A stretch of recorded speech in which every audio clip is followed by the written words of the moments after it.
Hi, this is Becky from Book Obsessed Becky. This is take 2 of this video because there were so many interruptions in the last one, and my dog is sitting beside me. He's snoozing right now, so I'm hoping that I can get through this video while he is snoozing, because if not, he is a very vocal boy and there will be a lot of interruptions, I am sure. I do want to start out by apologizing for missing last week. I did not post a video last week because my friend passed away last week. She had been battling cancer for almost 5 years. She left behind 5 kids. So I just didn't have it in me to get on and record. And I'm still not feeling the best, but I don't want to get far behind on my recording, because I know if I don't record for multiple weeks at a time, I will just stop recording for months at a time, and then I have to start back up again. And it's always hard to do that, especially being an introvert. So I wanted to get back at it. I read 6 books in the month of May. 1 of them was an audiobook, 3 of them were physical books, and 2 of them were Kindle books. So I don't really have a lot of notes. I'm kind of flying by the seat of my pants on this one, which probably isn't the best way to do this, but it's better than not getting a video up at all. So the first book I read was book 3 in the Secret Book and Scone Society series by Ellery, and it's called The Book of Candlelight. There's not much I can say about this book because I don't want to give any spoilers for the previous 2 books in the series. But if you love cozy mysteries, then absolutely give this one a go. It centers around female friendships. I want to say there's like 4 or 5 women in the group. 4, I think. And one of them owns a bakery, and she has a special gift where she can bake you a scone, and it triggers memories from your past or things that you need to deal with now. They're kind of like magical scones. Then there is Nora, who owns the bookstore, and she has a way of picking out the books that you need in the moment that you're in to deal with the problems that you're having. Then there's another woman that is a hairdresser, and she just has a way of making you feel beautiful. Then, and for the life of me, I can't remember their names off the top of my head. There's another woman. She works in a spa, and she knits socks, and she's just got a sweet spirit. And each woman has had something bad happen in their past, and they have secrets, and you learn about those secrets in the first 2 books. But, yeah, in this one, we're in the month of April. There's like terrible downpours and rainstorms, and Nora sets out to the flea market, and she's in search of like book enhancers, I guess is what she calls them. Basically, it's decorations that go on a bookcase, and she owns a bookstore, so she likes to decorate the bookstore cases, like the bookcases, with these book enhancers that she finds, and she sells them, of course. And she tends to get them at the flea market. Well, one day when she's at the flea market, she decides she wants to buy a bowl for her boyfriend, and she heads to the pottery section of the flea market, and she meets Danny and his wife. Danny is Cherokee Indian, and he does this beautiful pottery. She buys a bowl, and on the way home, she crashes her bicycle, and she puts a crack in the bowl, or the bowl gets a chip or something. So the next day she wants to take it back to Danny and have it fixed, but what she finds out is that Danny is dead. And the story goes from there, like what happened to Danny. Was he murdered? Was it like a freak accident because of the downpours? But there's a lot of suspicious things that are like happening that don't make any sense, that kind of revolve around this bird symbol. And it has to do with Danny's heritage. Like I said, he is Cherokee. And in the story, we are discovering things from his like ancestry, some of the people that came before him, and like this forbidden love affair that happened. And we are learning about the relatives like years later that have come about because of that forbidden love affair. There are multiple murders in here. There is like, I don't know, like bringing an old bed and breakfast back to life, and this bed and breakfast has to do with Danny's ancestral home, and it just, there's a lot of like coziness in this book. There is also a hate crime in here, so be prepared for that. And people from some of the main characters' pasts come back, and we get some answers about that, which was exciting. I'm excited to keep going in this series. I really enjoy it. So if you're looking for a cozy mystery with female friendship, then definitely give this series a go, because I don't think you'll be disappointed. Okay, I keep looking down because I have my notebook here where I write down the books that I've read for the month. And normally I keep it updated with my notes, but again, a lot's gone on this month, so my notes aren't really there. But at least I have the names of the books written down. So I don't know if anybody's heard of like the Twisted Tale series that Disney has put out based on some of their movies, like what would have happened if somebody did this instead of what happened in the movies. And the book I had picked up was Fate Be Changed, and it's based on Merida from the movie Brave. If you have watched that movie, you know that Merida is unhappy with her life, and her mother wants to force her to marry, and she doesn't want to marry, so she goes into the woods and she comes across this witch, and she asks this witch to give her something that will change her mom. In hopes of changing her mom, it'll change her fate. Well, this story picks up at that moment in the woods where she's with the witch. And again, she gets the same cake that she had gotten for her mom, but instead of giving it to her mom, she eats it herself. And the wild ride that it sends her on is completely bonkers. She wakes up in the past, and her mother is holding a knife to her, and her mom is her age, like Merida's age at the time. And her parents obviously aren't married yet, and it turns out her mom is a lot like she is. So she gets the fantastic opportunity to get to know her parents when they were younger. She also has to bring her parents together because they're in different clans, and those clans don't get along. So that's a bit of a chore in itself. And she also has some side effects from the cake happening to her, like some changes that are being made to her that may have happened in the movie. But she also needs to figure out how to get back to her present day with her parents and her siblings. So yeah, we follow Merida on this wild ride and tracking down the witch that had given her the cake in the woods, but tracking down that witch when the witch was a younger woman. I really enjoyed this. I liked it a lot. If you enjoyed the movie Brave, I think you would enjoy this book. It's a different perspective, but I really enjoyed it a lot. And I enjoyed seeing how Merida's mom was as a teenager and how her dad was. I just thought this was such a cute story. Okay, the next one, again, I'm looking down at my notebook here, is Identity by Nora Roberts. And I finished this at the beginning of May. I guess it was like maybe the middle of May. And I'm still thinking about this book. Nora Roberts is an amazing author. Yes, there's always romance in her stories, but her stories are so much more than romance. Kind of like the romance is just a small little part in her books.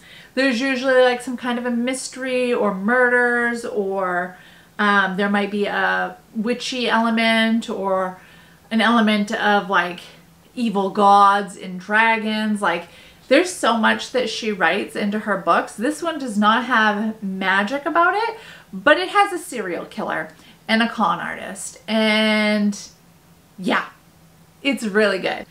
Morgan was raised by parents who moved around a lot because her dad was in the military.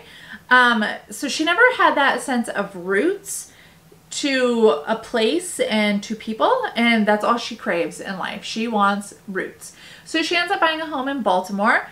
She gets a roommate named Nina. They get along great. They have a fantastic friendship. Nina dates a lot. She's dating a guy named Sam at the moment, whereas Morgan does not date at all. Morgan works 2 jobs. She's got goals that she wants to hit in life before she has relationships. And one of those goals is to fix up her home the way she wants it and to open up a bar of her own. Morgan has 2 jobs. She works during the day in a construction company as a office manager type person. And at night she works in a bar as a bartender. And one night she meets this man named Luke. He comes strolling into the bar and he's dressed nice and he's smooth and he's fairly good looking. And he starts flirting with her one night and they decide that they're going to want to date. They have a great time, or so she thinks. They end up going on a couple of dates, and then Nina gets the great idea that they should invite their boyfriends over to the house and Nina and Morgan should cook for them. Neither one of these girls know how to cook. So Morgan and Nina get a recipe from Nina's mom and they pull off this fantastic dinner party. Everybody seems to like Luke. Luke seems to like everybody and things are going great. Well, one night, nope, it's not night. One day, Morgan's off to work and Nina comes home from work early. She's sent home because she's got a really nasty cold. And she's getting ready to take some medicine. She's all in her jams or whatever. And she hears a noise in Morgan's office. So she kind of like goes in there and checks it out. Well, what she discovers is Luke. And it just doesn't seem right. Like, it doesn't make sense why he's there. And he ends up killing Nina. And after he's killed her, he takes like her possessions, things that are worth money, and he cleans out Morgan's bank accounts and he disappears, right? Well, it turns out, like I said, that Luke is a con artist and a serial killer, and his target, like his intended target, wasn't actually Nina, it was Morgan. And he tends to pick out a girl, usually in her 20s, who owns a home and a vehicle and is single and has a little bit in the bank, and he researches these women and then he gets them to date him and he creates a little relationship with them, and then he ends up killing them and taking them for all they're worth. He has never failed in this plan. It's always worked out well until Morgan. Now, he manages to wipe out her bank accounts, take out loans in her name, take out credit cards in her name. Like, he really takes everything from her and basically leaves her in like huge amounts of debt. She can't afford to have her home anymore. She sells it. She heads back home to Vermont to live with her grandmother, and her mother also lives with the grandmother. And she rebuilds her life. She also gets to know her grandmother and mother in ways that she never knew them before. But she keeps getting little reminders from Luke, or really his name is Gavin, that he's not finished with her and that he's coming for her in his own time. And like, he's basically instilling fear into her. So while he's trying to scare the crap out of her, she's trying to rebuild her life. And in the meantime, you're seeing Gavin, who is like at the height of his game on stealing from women and murdering women and looking good and all this and that, to him slowly unraveling because he failed at killing Morgan. Like, his confidence is kind of lacking, and when he kills now, he's not getting the thrill that he was getting before. So he is set on Morgan. So we're watching him kind of in his fall. We're watching Morgan try to build her life back up, and we're following the FBI agents who are chasing Gavin. This story is so twisty and turny and so good. Is turny even a word? You know what I'm saying. It's so good. I loved every bit of it. And if you love a story that's got a little bit of everything in it, then maybe check this one out. I think it was fantastic. I will be picking up another Nora Roberts very soon. Okay. The next book I read, let me see here, was, it was a book club book, and it's called My Cousin Rachel by Daphne du Maurier. This is the third book I've ever read by this author. The first book was Rebecca, which is a very popular novel by her. And then I read this, which I liked. Then I read The Scapegoat, which I loved. And the third one is My Cousin Rachel, which I liked.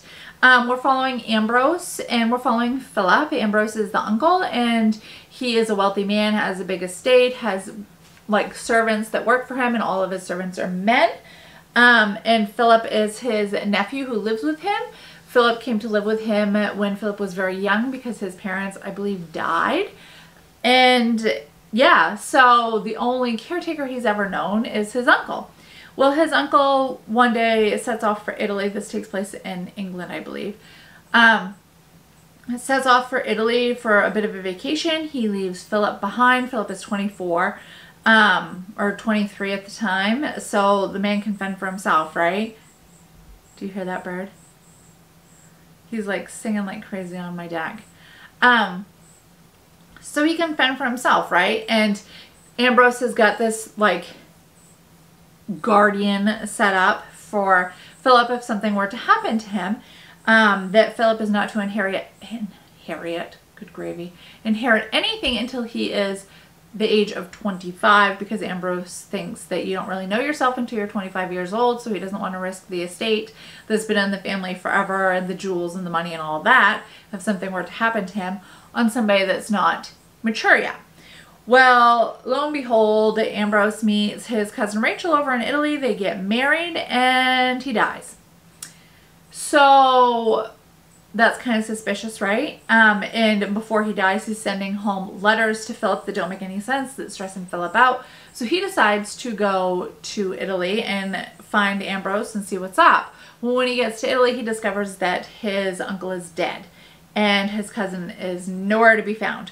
So he comes home and of course he hates Rachel. He despises her. He believes that she is a killer. He wants nothing to do with her, but he wants to get revenge on her, if that makes sense. Well, Rachel comes to his country and she wants to meet up. She speaks with Philip's guardian and Philip is like, yes, I will meet this woman because I've got some stuff to say to her. Well, when he meets her, he tends to not say any of the things he wants to say to her because he is like infatuated with her, I guess. He doesn't have very much experience being around girls and women because Ambrose was through and through a bachelor. Everything was like man at his house. So Philip doesn't have much experience, but he falls in love with Rachel. And the book leaves you wondering, you know, is Rachel the killer? Or do you feel bad for Rachel because she lost her husband?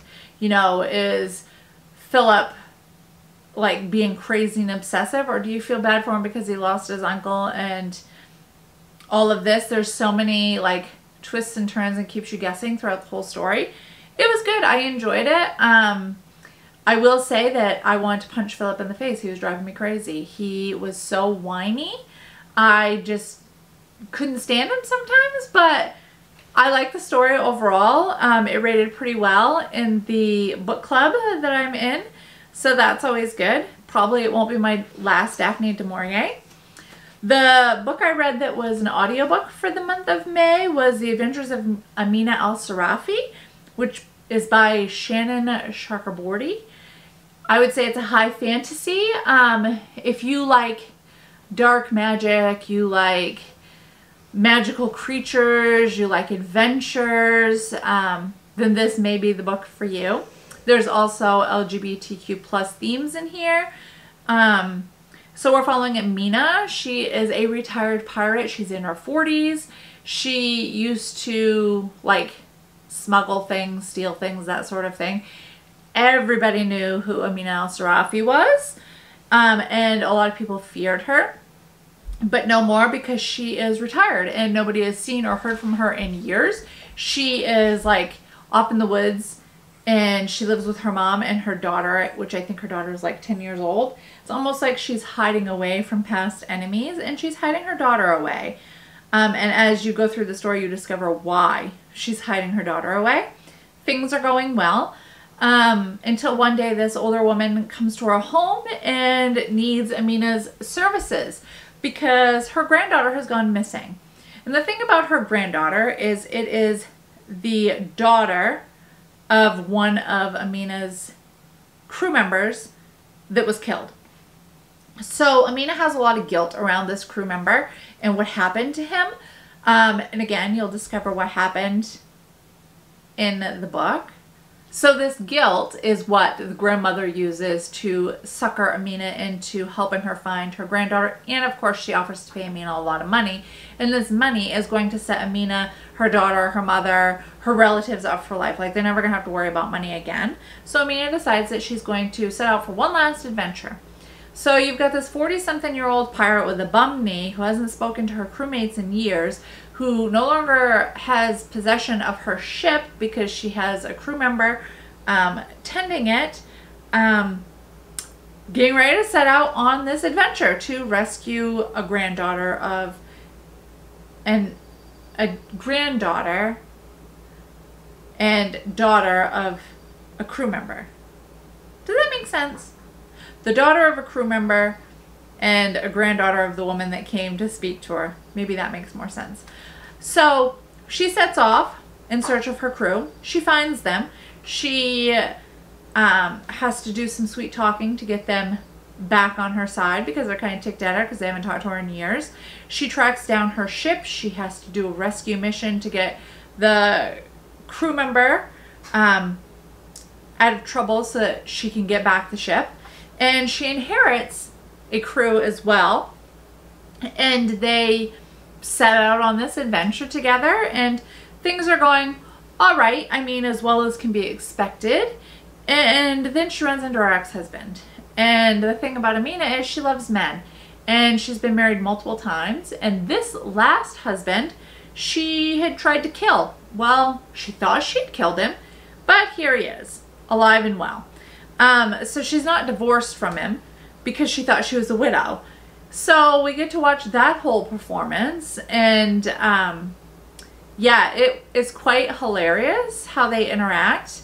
And there's shipwrecks in here, there's sea monsters in here, there's a dark wizard in here, there's like half human monster things in here, there's like,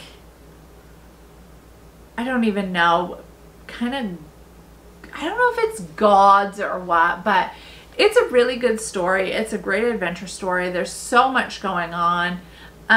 For a long book, it does move along pretty quick, and it's book one in a series, and I cannot remember the name of the series off the top of my head, but I enjoyed it very much, and I look forward to the next book in the series. The last book I read for the month is Bookshops and Bonedust, which is the prequel to Legends and Lattes. So if you read Legends and Lattes, you'll know the characters. The main character is Viv. Well, again, we're following Viv in Bookshops and Bonedust, except we're following a younger Viv. One that is running with a, like, I want to say mercenary crew.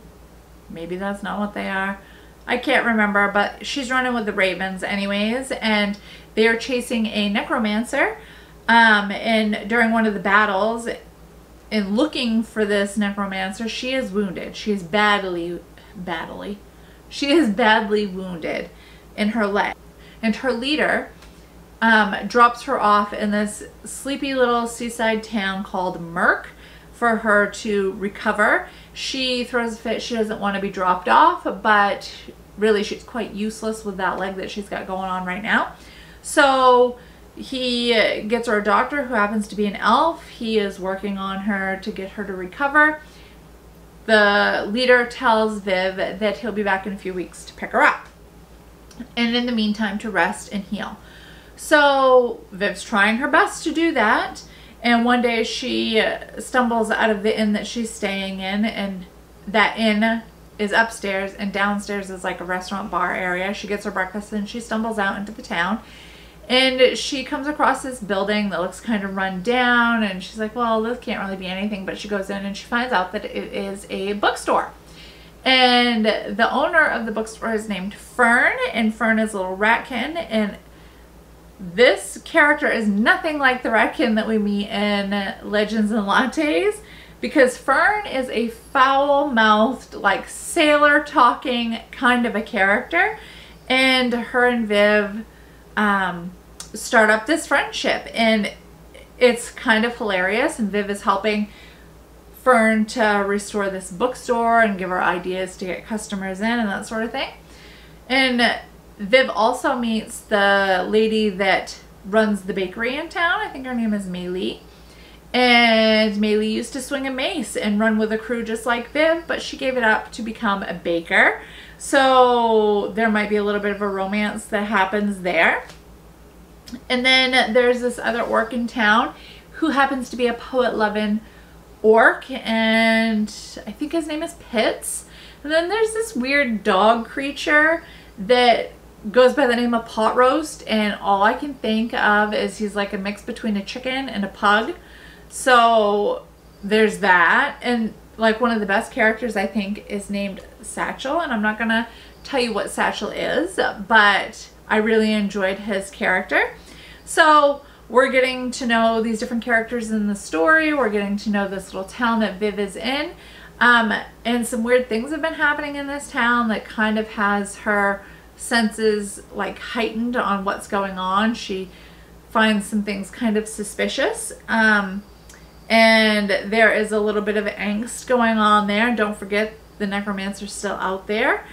So yeah, Viv's trying to heal. She's creating friendships. There might be a little bit of a romance. There's a bookstore, and Fern might be getting Viv interested in reading. And yeah, it's a really great cozy fantasy. It moves a little bit quicker, I think, than Legends and Lattes, but still all the same cozy vibes. The baked foods, the like pub foods, just all the coziness is there. So if you're looking for a cozy fantasy, then definitely give this one a go. But that is all the books I have read in the month of May. Have you read any of these? If so, which ones did you read? Do you hear the woodpecker? He's coming up to the suet feeder, and he always makes that noise. I don't know why. He just does. Any book that you recommend that I read, and I hope everybody is doing well, and I will speak to you all very soon. Bye.